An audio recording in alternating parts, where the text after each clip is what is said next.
Hello, hello.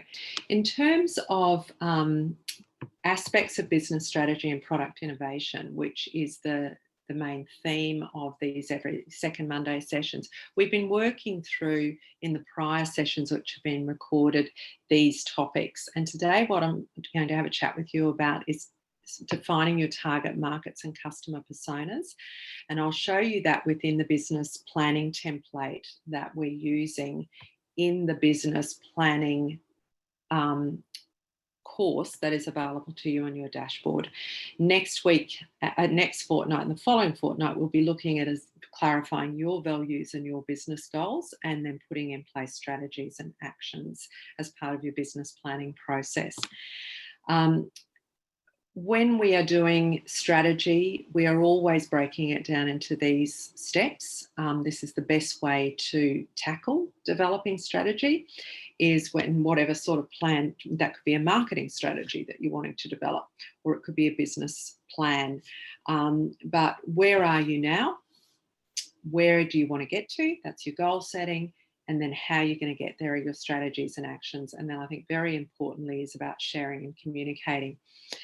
And I noticed that we've had a great question submitted around reporting on goals and achievements. So I really hope that that person has attended today, because I would love to talk about that today. If not, I'm going to put it into a future session, because that's a really important part of developing strategies, as well as that reporting. So always thinking, where are you now? Getting clear on that, where you want to get to and how you're going to get there, and then how am I going to share and communicate these plans. We've looked at a couple of the topics in here over the previous sessions, and we're still here in the where we are now stage of the template. So these are the things that we're going to have a look at here. So if you want to, if you didn't see the previous sessions, then you can get to those through your dashboard as well, where you book into these live sessions. You can get to all of the recorded videos of the prior sessions to be able to access them. So this is where we're staying here in the template. Now, business planning, if you need the shortcuts and you want to bookmark them to be able to get to the business planning courses, whether you're on the navi.com website or Tourism Tribe, it's just /courses/business-revival will give you a direct link once you're logged in to those courses. So this template is available to you from your business planning course. So you go into the lesson, the introduction to the lesson that has the materials tab on it, and you download it there and you make it your own. So we're moving in here to section 3, and we're going to have a chat. What I'd like to talk to you about is the power of and the reason why in business planning or marketing planning that it's important to have a really clear understanding of who your ideal customer is. When I talk about ideal customer, and when we've run workshops with business people like yourselves on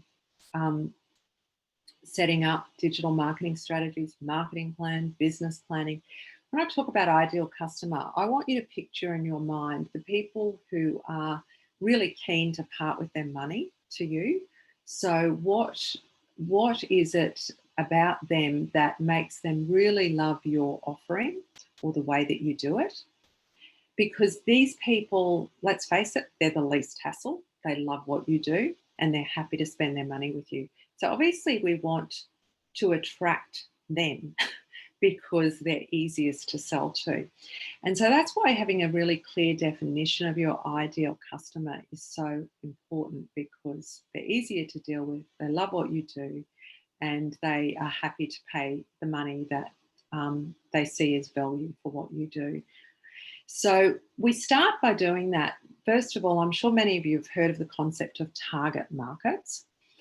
And really, and I try to keep this template, or we have developed this over years, to make it as simple as possible. And so when defining a target market, we look at 3 things.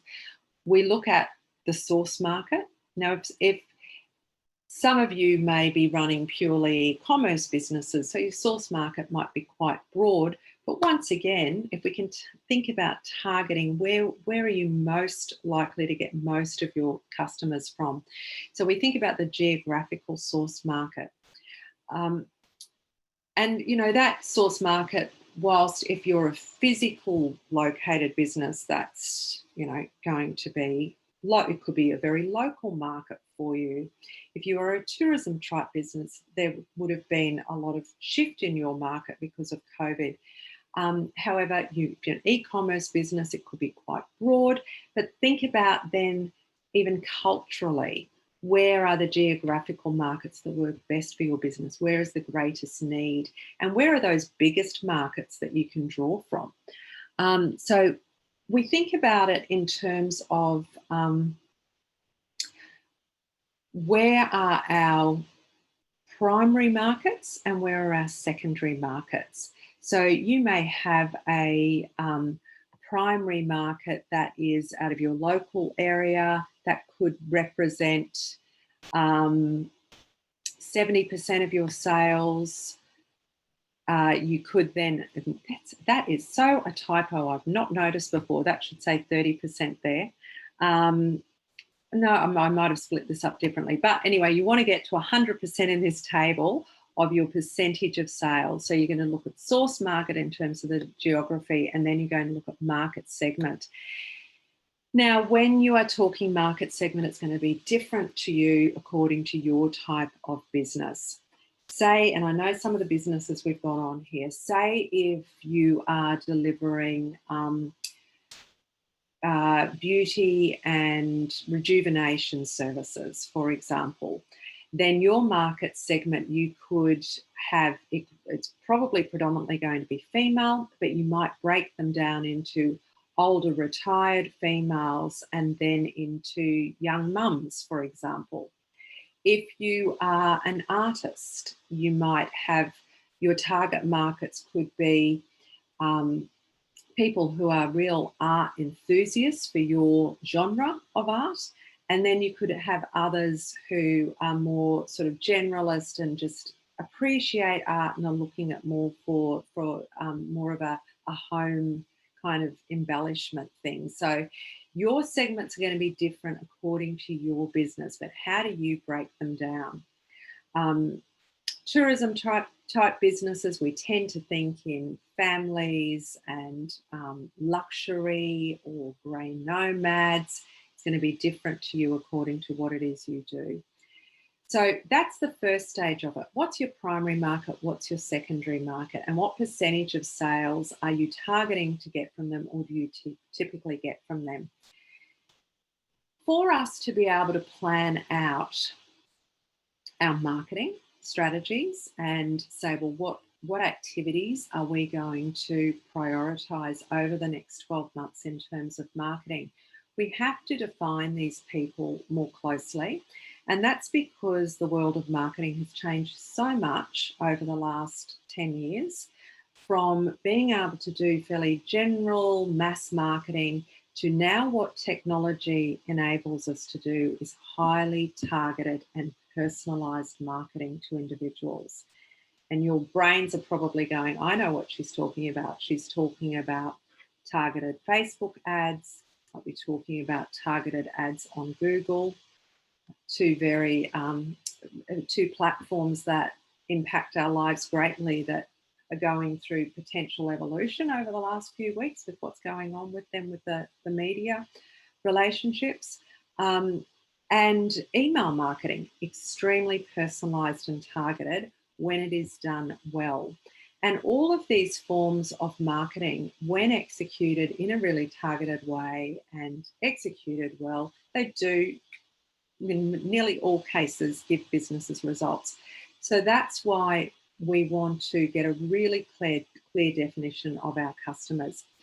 One of the, besides getting, okay, we've got our target markets, got maybe one primary, a couple of secondary markets. Then what you need to do is develop what we call customer personas or customer avatars. Customer personas are if you think of your primary target market, now what I want you to do is imagine somebody who comes front and center in your mind that represents that target market. Can you see them? Can you think about them? Who are they? How old are they? What do they do for a living? What sort of media or social media or internet channels or apps do they use? How do they normally buy from you or book with you? Um, what do they love about your business? What would irritate them if you didn't do it? So what are those pain points? And what would be showstoppers for them? What would be things that they just wouldn't buy from you if you didn't do it, or if you did do something, what would be a showstopper for them? And that's the type of profile that we develop for each one of these people, that what we want to find is a representative, or maybe it's a couple of them for each of your target markets. There's a template here for you. And look, it's hard to know which one to put in here to give you an example. But we've done a tourism example here because generally about half the people doing this program are in tourism and hospitality. But you can take this model. We do it for our business, and we're business to business. So we've got personas of people that look a bit like you guys. So, we can say, well, Katrina is an ideal customer, looks like this. This is why this is the pain points, her challenges. This is the channels she uses. So it's a great exercise to do. It's a really good exercise to do with your business partner or in your team or with a friend. Have some fun with it. So give them a name, grab a photo. So we've modeled this one on the Juggling Joneses.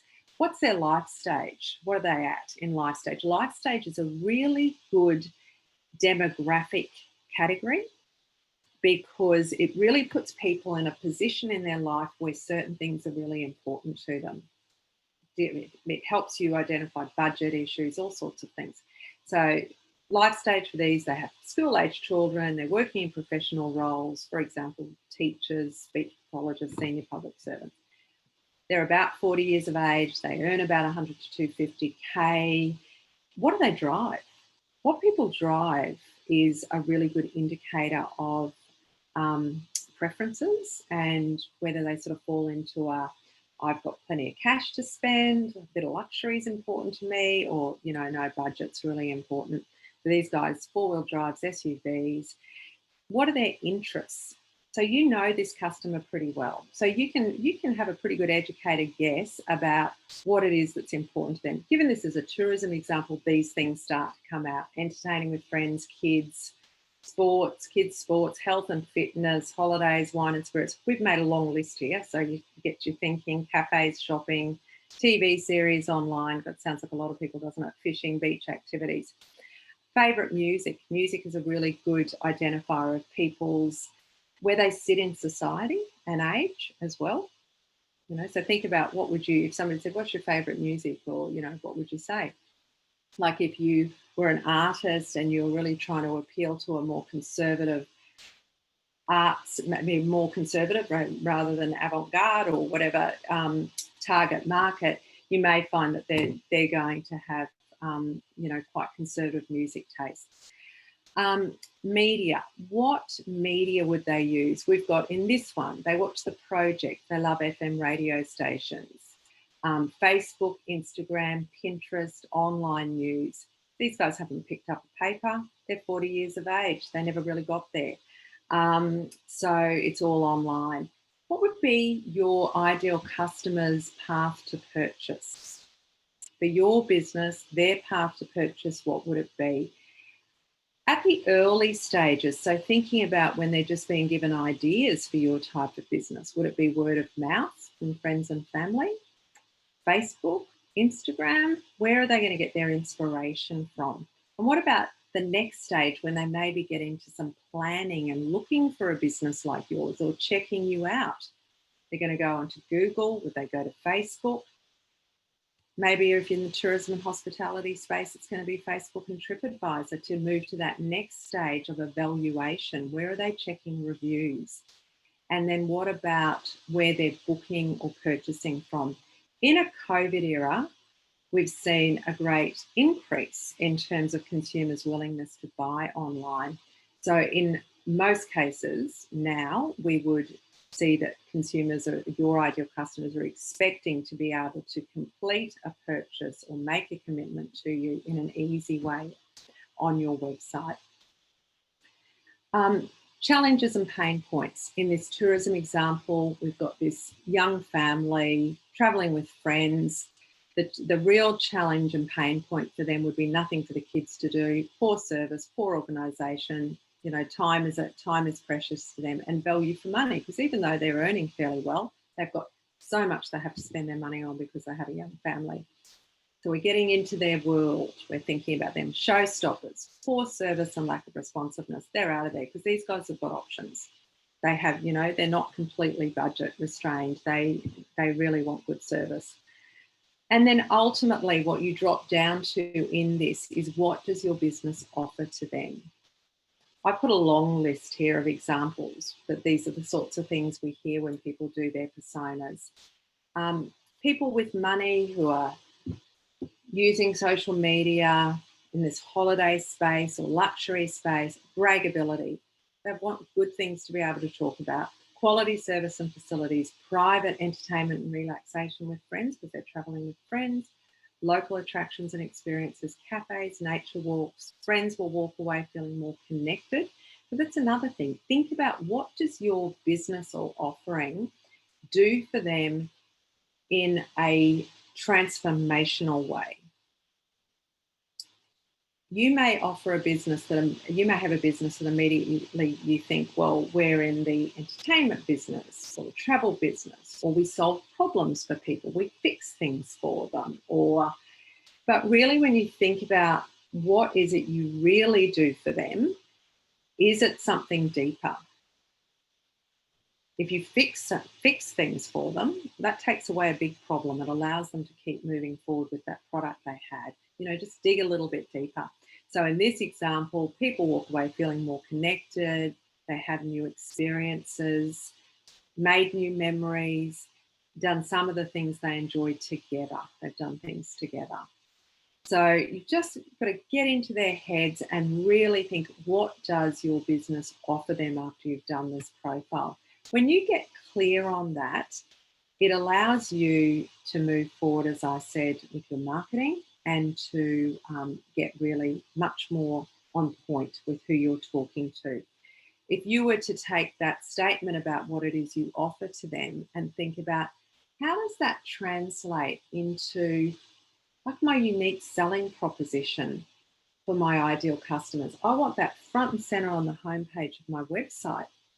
So I need to be telling the story of what it is that we offer to them that takes away their pain points and meets their needs.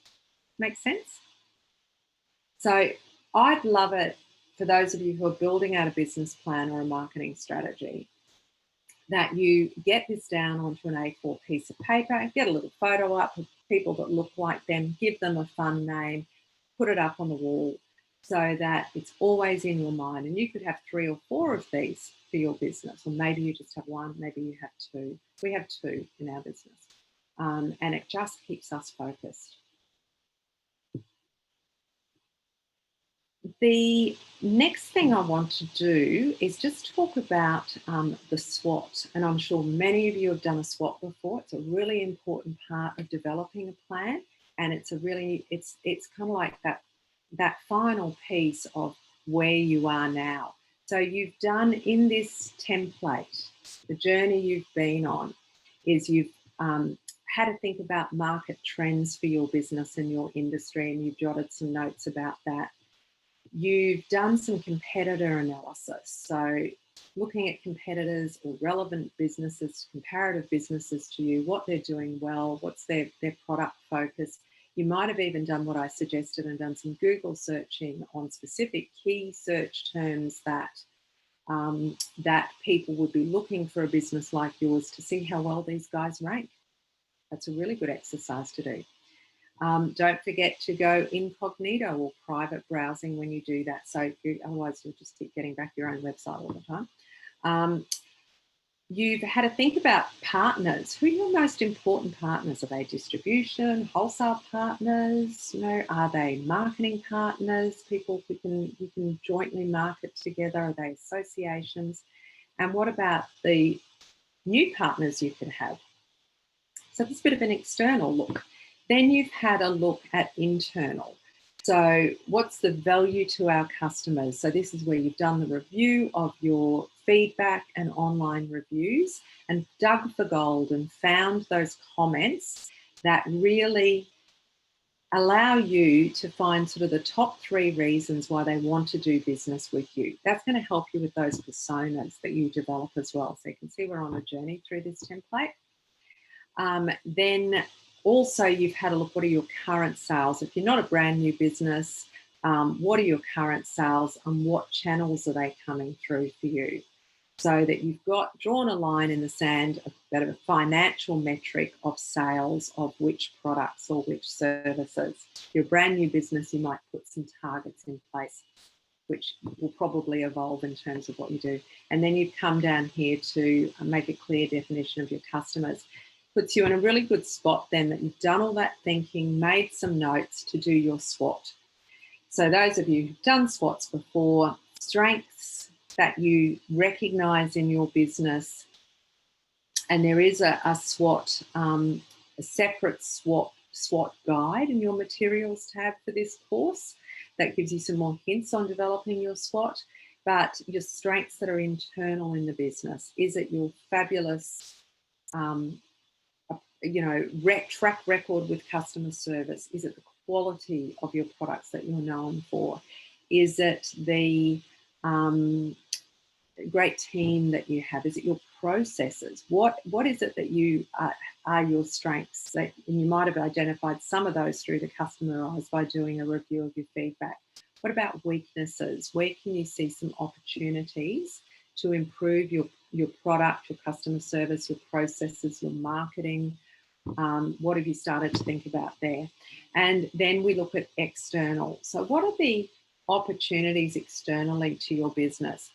Given COVID, given what is happening in your industry or the marketplace, given what your research has revealed about competitors or similar businesses, what are your opportunities that you're considering for the next 12 months?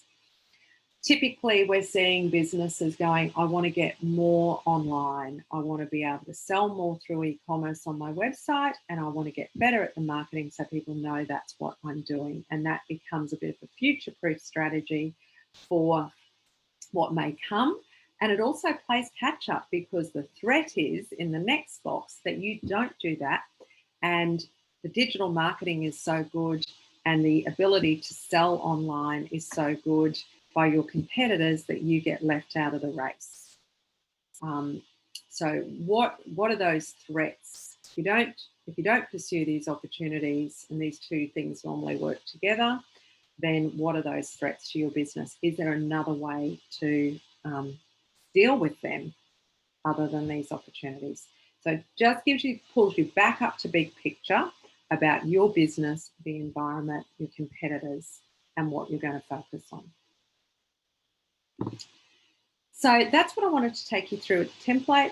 Next session, we're going to move on with it and keep progressing through. Now, I've structured these lessons this way because I just think walking through here is valuable for most people just to hear how the template is designed and what it's for. So I hope that that's useful. I'm going to come back into here. So if you're following along with this sequence and using the template and you've completed the other parts of the template, then I'd love you to complete sections 3 and 4 of your business template. That's going to be defining your target market and your personas, developing some personas, and then conducting your SWOT. That would be your homework. All right, have an awesome week, everybody. I'll see some of you in a fortnight, and I hope you enjoy the other sessions.